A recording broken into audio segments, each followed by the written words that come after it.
ఈ రోజు నూడిల్స్ తినడానికి వస్తే ఫోన్ పే పనిచలేదు. బామర్దిని చికెన్ షాప్ లో చికెన్ కొట్టడానికి వదిలేసాం. సో గాయస్ ఈ రోజంతా వర్షం పుల్లుగా పడింది. ఇంట్లో ఉండి పుల్లగా బోర్ పట్టేసింది అనేసి రీల్ చేద్దామని బయటకు వచ్చాం. వర్షం తగ్గికైతే క్లైమేట్ ఇలా ఉంది. మా బావ వాళ్ళైతే రీల్ చేసుకుంటూ ఉన్నారు. అంతలోనే కాల్ చేసి మా మాయ బయట వెళ్దాం అన్నాడు. సరే అనేసి రెడీ అయిపోతే మళ్ళీ అయితే వర్షం స్టార్ట్ అయిపోయింది. నాకైతే పులి చిరాగుంది.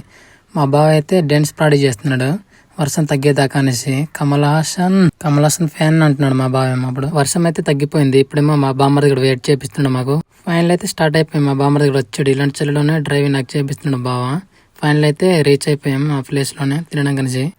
చూడండి మా వాళ్ళు ఎలా తింటున్నారు. నేనైతే వీడియో తీసుకుంటున్నాను స్నాప్ పెడదాం మనిషి. మా వాళ్ళు అయితే Thums Up, noodles, fried rice order చేస్తారు. ఎవడ బిజీలో వాళ్ళే ఉన్నారు. అసలు ఏది కూడా పట్టించేసుకోవట్లేదు మా వాళ్ళు. నేనైతే డ్రింక్ తాగాను. మా అమ్మాయి ఏమో 20 రూపీస్ ఇచ్చాడు. వాటర్ బాటిల్ కొనుక్కున్నాను. మీరైతే కామెంట్ చేయండి వాటర్ మంచిగా డ్రింక్ మంచిగా అనేసి. సరేనా. మా అమ్మాయి ఇచ్చిన ఫాట్ అయితే అయిపోయింది. మేమైతే బయలుదేరిపోయాం. ఫాట్ అయిపోయిన తర్వాత మేమైతే షాపింగ్ చేసాం. ఆ షాప్ లో అయితే ఒక కత్తి లాంటి గుంట ప్రపోజ్ చేసింది. మీకైతే నెక్స్ట్ వీడియోలో చూపిస్తాను అమ్మాయిని. సరేనా. నెక్స్ట్ వీడియోలో కలుద్దాం. Bye bye.